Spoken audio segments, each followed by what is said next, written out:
Happy day 1773 of What You Up To Now. Sharon Horne-Ellstrom here, documenting the journey as I transitioned originally in 2017 from the brick and mortar corporate world of business to the online world of business. And today and every day, I produce 2 pieces of content every morning. I'm doing an annual challenge called the BU 365-Day Challenge. And we're doing one thing every day that improves us in that. So for the month of December, I decided I was going to do questions, a couple of questions every day. One that's kind of serious and thought-provoking, and one that's either rhetorical or just kind of funny to think about and answer and share your 2 cents worth about. So I shared different ways to, and different tips about the power of questions. I shared about, I think 7 or 8 things there. And then I shared how to ask smart questions. How do we want to go about asking smart questions? Because the questions we ask will always be answered either by us or someone else. And if we ask bad questions or questions that don't lead us to the direction we want to go, we're going to end up in the wrong direction.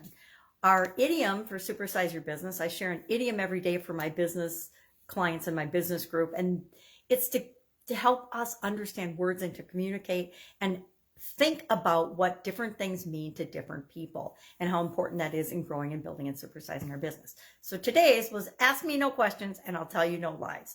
Now, I get a kick out of this particular idiom because it basically says, if you don't want to know the truth, don't ask any questions. If you don't want to know what's really going on in different situations and different places and different organizations, don't ask too many questions. I think a lot of businesses approach their audits this way when it comes to IRS or OSHA, occupational health and safety products, or FDA for food and different USDA for different food manufacturing. I have lots of experience with them in audits.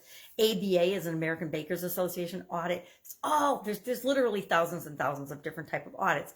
And a lot of companies approach audits hoping that something won't be discovered. They know they're doing something that isn't 100% the best they could be doing for their business and for their customers, but they just hope it doesn't get discovered. Guess what? It almost always does, and usually in a way we don't want it to. So my philosophy is just do the right thing in the first place so you don't have to worry about what you're telling people. That's why I don't believe in lying. If you lie and make things up, you got to remember what you told people. That would be exhausting to me. I have enough trouble just remembering things the way that I really experience them, much less do I want to embellish or find crazy ways to make them up. So this idiom's been around since the late 1700s. And that means there's a lot of people that have bought into it or believe that, whether it's true or not. And a lot of times it's not true. You can ask anybody just about anything, and they're more than happy to share and tell you. The days of hoarding information and thinking that you have information that other people don't, since the internet came along, that is a ridiculous thought or belief. I think that probably anything you want to know or want to learn or want to be able to figure out, you can find through the internet. It's just all common knowledge. It's such a huge depository of information. How do you think that you could ever be keeping secrets from people? And you can, but people will sense that and choose not to do business with you.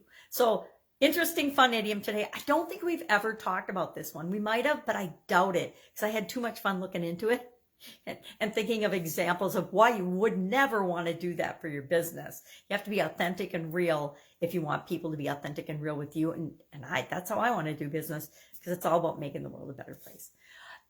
Our questions today, if you're curious about those for Supersize Your Business, were number 1, I'm sharing 2 questions. One, which is a 2-part question. What is your worst habit and what is keeping you from breaking it? That's a thought-provoking one.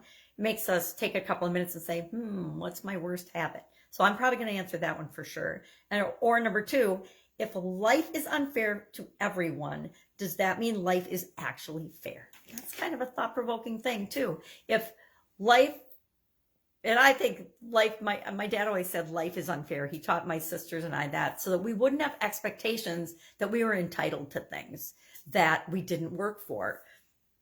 And I think life is eminently fair, even though a lot of people would argue that it doesn't feel that way and that other people are better off and haven't had to work as hard as they have.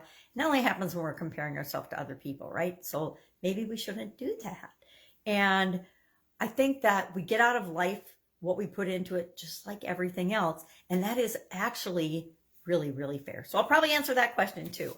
If I can help you in any way, hit me up. Traveling, going to be in a new location. Again, I might have mentioned that I broke my ring light, so what you see is going to be what you get for the next week or two. But I am here to help. If you have a question that you are burning to ask someone and you don't really feel like you have anybody you can bounce it off of, hit me up on Voxer. It's an app. If you don't know what it is, that's a great tool, and I recommend that people learn how to use it for even just communicating with your close-knit group. It's a great tool. It's a walkie-talkie tool. And for those of us with different types of challenges, I find it really, really useful. It's a quick, fast, easy, and efficient way to answer people's questions. So pajamagrandma@gmail.com is my Voxer handle. I think that seems to be the thing these days. Everybody's getting handles. I guess I have a YouTube handle too, but I haven't looked to see what that is. All right. Have an awesome day, and I'll, of course, be with you tomorrow.